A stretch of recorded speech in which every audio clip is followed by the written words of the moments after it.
네, 전문직으로서 사회복지 지금 공부하고 있습니다. 두 번째 목차 사회복지사 활동과 전문성에 대해서 살펴보도록 하겠습니다. 사회복지사는 어떤 활동을 하나요? 네, 우리가 앞서서 전문성에 대해서 공부를 했어요.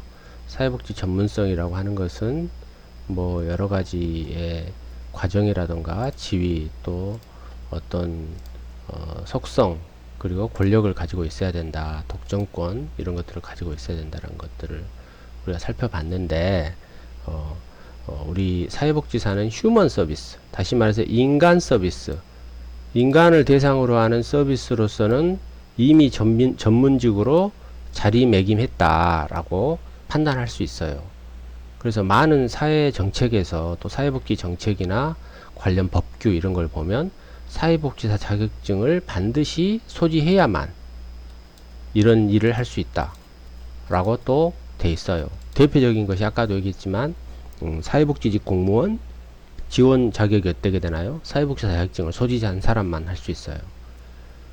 그리고 우리 사회에 무수히 많은 사회복지 기관들, 다시 말해서 휴먼 서비스 기관들에 보면 사회복지사 자격 소지자를 뽑는다라고 돼 있어요. 그래서 자리매김했다라고 나는 그런 말을 해주고 싶어요. 네. 그러면 사회복지사 활동하는 사회복지사가 필요하는 이 사회복지사가 전문적으로 활동하는 장소는 어떤 곳들이 있는지 그 현장에 대해서 살펴볼게요. 우리 지난 시간에 사회복지 현장에 대해서 자세히 배웠지만 조금 더 그걸 정리한다 이렇게 생각을 해보시면 됩니다. 기관과 기능으로 기관의 기능이나 목적에 따라 구분을 하는 게 있어요. 그게 우리 지난 시간에 배웠던 1차 현장과 2차 현장이죠.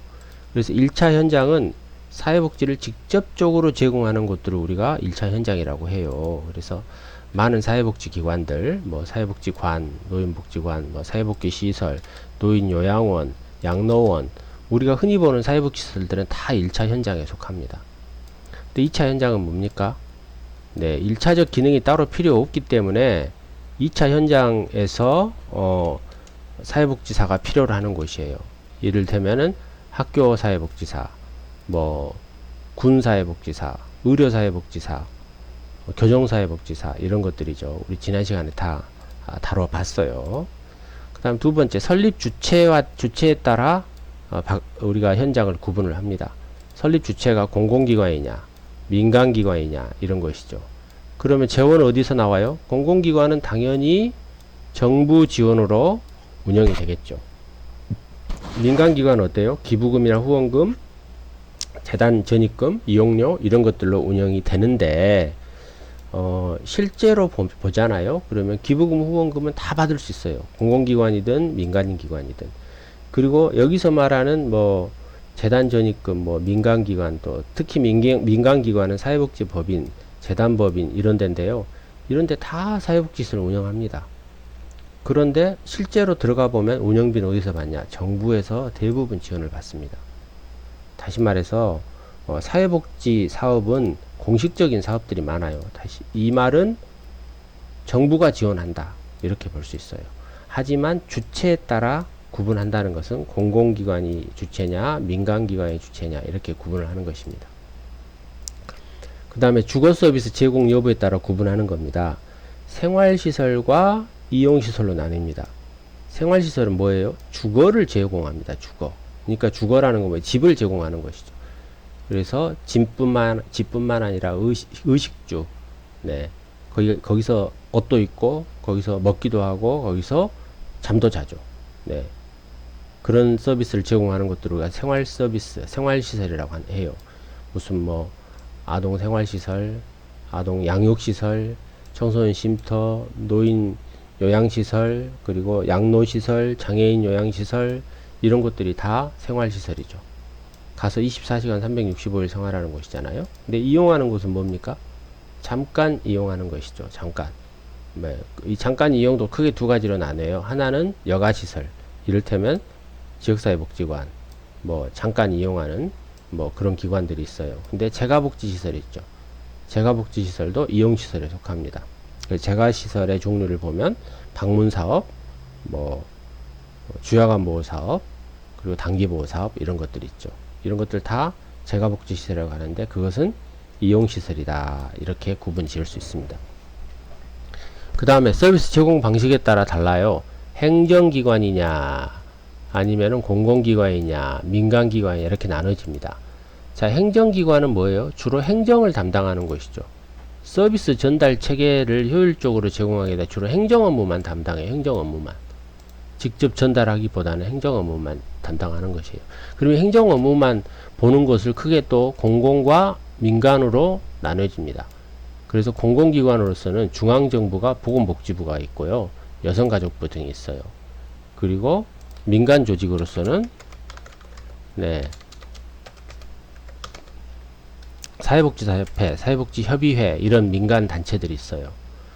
또 서비스 기관별로 나누잖아요. 그러면은 공공기관은 기초자치단체인 시군구가 있고요. 민간기관은 직접 사회복지시설이 있죠. 직접적으로 제공하는 사회복지시설. 네. 자, 그 다음에 사회복지사 역할과 직무에 대해서 살펴볼게요. 역할이죠. 어떤 역할을 할까요? 현장에 가면. 이거 많이 앞전 시간에도 논의를 했는데요. 공부했는데 지금 정리하는 차원에서 한번 볼게요. 다양한 역할을 수행하는데 이런 역할을 해요. 중개자, 브로커, 중개를 하죠. 이 자원과 저 자원을 연결하고 이 서비스를 연결하는 중개의 역할을 합니다. 그 다음에 중재자. 이 중개하고 중재 여러분 많이 헷갈리거든요. 이거 여러분 이 두 가지의 개념 꼭 개별적으로 정리해 놓으세요. 중재, 싸움을 말리죠. 그래서 양자 간의 갈등, 또 바람직하지 못한 관계 이런 데 개입해서 중재하는 것이죠. 중재. 갈등이 있는 것을 중재한다 이런 거죠. 그 다음에 사례관리자 혹은 조종자 역할이에요. 이 사례관리자라는 용어가 최근 뜨고 있어요. 사례관리라는 용어가. 그래서 적합한 서비스를 제공하고 연결하는 역할. 이걸 보고 우리가 사례관리했다라는 거죠.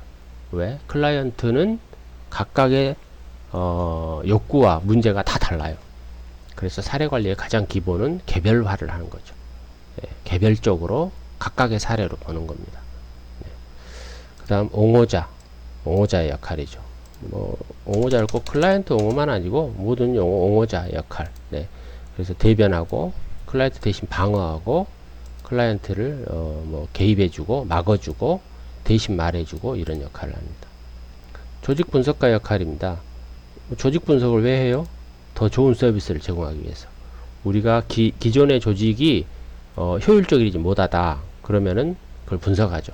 또 정책이나 이런 걸 효율적이지 못하다 그럼 더 좋은 정책으로 만드는 것이죠. 촉진자는 뭐예요? 촉진시킨다 이런 거죠. 제초가에 빨리 나아간다. 다양한 정책을 세워 수출을 촉진하다 이럴 때 말을 쓰죠. 그럼 다양한 정책을 세워 사회복지 사업을 촉진한다 이렇게 우리가 응용할 수가 있겠네요. 자, 그러면 다양한 정책을 세워 서비스 전달 체계를 강화한다 라는 거죠. 그러니까 결국에는 촉진한다는 것은 뭘 촉진하냐? 사회복지 서비스가 잘 될 수 있게 촉진하는 역할이에요. 한다는 것이죠. 그러면은 무슨 회의도 잘 진행하고 교육도 잘하고 서비스도 잘하고 아까 앞에 있었던 조직도 잘 분석하고 이런 것들을 해서 사회복지 서비스가 잘 전달될 수 있도록 촉진하는 거죠. 서비스 전달, 촉진. 팀 성원입니다. 최근에는요, 사회복지사들 혼자만 활동하지 않아요. 그래서 팀 구성을 하죠. 그래서 다학제라는 용어가 등장해요. 다학제. 여기서 하여튼 다양한 공부를 하는 다학제가 여기 쓰긴 좀 어울리지 않네요. 다학제 팀을 구성한다는 것이죠. 이를테면 의사, 심리학자, 의사가 나왔으니까 여긴 빼고 사회복지사, 간호사를 앞으로 보내볼까요? 이런 식으로 의사 이렇게 하면 좋겠다. 간호사, 심리학자, 재활상담가, 교사, 작업치료사, 이런 사람들과 같이 활동을 하는 것이죠. 이렇게 팀으로서. 또 자문 역할을 하죠. 자문 역할. 우리가 자문을 하려면 경험이 많아야 돼요. 그래서 어떤 클라이언트의 문제 해결을 위해서 우리가 자문을 해주죠. 네, 클라이언트 자문을 해주고 또 아까 얘기했던 중재 역할, 또 중개 역할, 뭐 이런 역할도 하는 것이죠. 네, 프로그램 개발자. 네, 여기서 말하는 프로그램은 컴퓨터 프로그램 개발이 아니고요. 우리가 그 대인 서비스 행위를 프로그램이라고 해요. 그 작은 정책이죠. 작은 정책. 작은 정책을 개발한다. 네, 그래서 대인 서비스, 다시 말해서 클라이언트 서비스. 그러려면 클라이언트가 어떤 욕구를 가지고 있는가 그 대응을 잘 해야 되는 거죠. 네, 계획가. 계획, 모든 건 계획이잖아요. 사회복지 실천은 사회복지사에 계획되는 활동이에요. 그러니까 계획을 안 할 수가 없어요. 계획을. 항상 계획을 세워요. 네. 그래서 우리는, 사회복지가 잘 되기 위해서 구체적인 계획을 세우죠. 또 정책 개발자. 이미 앞서서 뭐 분석가, 자문가 뭐 이런 데서 촉진자 이런 데서 나왔지만 정책을 개발해야죠. 이 프로그램은 작은 정책이라고 했잖아요. 정책은 진짜 큰 정책이죠. 네. 그래서 어떤 정책이 클라이언트에게 도움이 될 수 있는가 이런 것들을 개발하는 것을 우리가 주요 업무다. 사회복지사의 역할이다. 이렇게 얘기할 수가 있습니다. 그 다음에 직무를 살펴볼게요. 직무. 직무나 역할이나 뭐 비슷한데요. 직무. 네. 직무 기능들. 어떤 직무가 있을까요? 여기서는 이런 걸 제시했어요. 일종의 사회복지 실천 과정. 이걸 제시했어요. 그래서 맨 처음에 사회복지 기관에 오면 접수를 하죠. 클라이언트가. 네. 그러면 방문 이유가 뭔가 기본 정보 파악하고 또 입소라든가 서비스 결정. 서비스. 입소보다는 서비스 결정. 등록한다든가 또 안되면 다른 곳에 의뢰한다든가 이런 것들을 하는 것들을 우리가 접수 기술이다 라고 할 수 있죠. 네. 그래서 이것은 기본 직무다. 사회복지사회. 그 다음에 사전 기술이다. 이건 어세스먼트예요. 어세스먼트. 어세스먼트를 한마디로 얘기를 하면은 선별하는 거예요. 선별. 네, 선별. 여기가 철자가 틀렸네. 네, 선별하는 거죠. 그럼 뭘 선별할까요? 클라이언트 욕구를 선별하고요. 클라이언트 서비스를 선별하고요. 그리고 자원을 선별합니다. 그래서 그 선별한 것을 목표를 세우고요. 구체적인 계획을 세우는 것입니다. 이런 과정을 우리가 사정 단계다. 혹은 어세스먼트 단계다. 이렇게 얘기를 할 수가 있어요. 그 다음에 직접 서비스를 수행하죠. 그러면 접수했고 사정 단계 거쳐서 선별해서 구체적인 목적과 목표를 세우고 계획까지 세웠어요. 그러면 이제 직접 서비스를 수행합니다. 네, 어떤 일상생활 지원이라던가 의료 서비스 연계라던가 다양한 뭐 취업 준비라던가 이런 것들을 서비스를 지원하죠. 그리고 그러한 서비스를 진행하는 것을 우리가 프로그램이다 라는 거죠. 네, 이런 역할까지 수행합니다. 무슨 개발 프로그램, 뭐 건강유지 프로그램, 무슨 뭐 인지지능 프로그램 이런 것들 하죠. 그리고 점검을 해요. 중간에 한번 점검. 얼마나 잘했는가, 비용은 제대로 쓰였는가, 인력은 제대로 쓰였는가, 서비스 프로그램은 맞게 제공되었는가, 이런 것들을 파악하는 것을 우리가 점검이라고 합니다. 그리고 끝나잖아요. 그럼 이제 평가합니다. 평가. 내가 잘했는가, 목표는 달성했는가, 그리고 클라이언트는 변화가 잘 됐는가, 이런 것들을 봅니다. 비용은 더 많이 들지 않았는가, 시간은 더 오래 걸리지 않았는가, 클라이언트가 만족하는가, 이런 것들을 확인하죠. 그리고 이제 종결을 하는 것이죠. 네. 네. 퇴소라기보다는 서비스 이제 종결, 네. 서비스 종결 시기, 네. 여기도 종결 시기 결정, 네. 하죠. 그리고 이제 더 이상 그 기관의 서비스를 못하게 됐다. 그럼 다른 곳으로 의뢰 나갑니다. 네. 해결되지 않은 문제에선 다른 곳으로 의뢰를 한다라는 거죠. 네. 그리고 사후관리까지. 네. 이 부분을 대부분 간과하거든요. 네. 이 부분이 중요합니다. 사후관리. 네. 서비스가 끝났어도 사후관리. 네. 이를테면 뭐 한 달 후에 한다든가, 뭐 3달 후에 한다든가, 이렇죠. 네. 이렇게 해서 사회복지사의 직무, 사회복지사의 업무, 역할, 또 사회복지사의 네, 이런 것들 하는 일, 이런 것들을 여러분과 한번 요약해서 살펴봤습니다.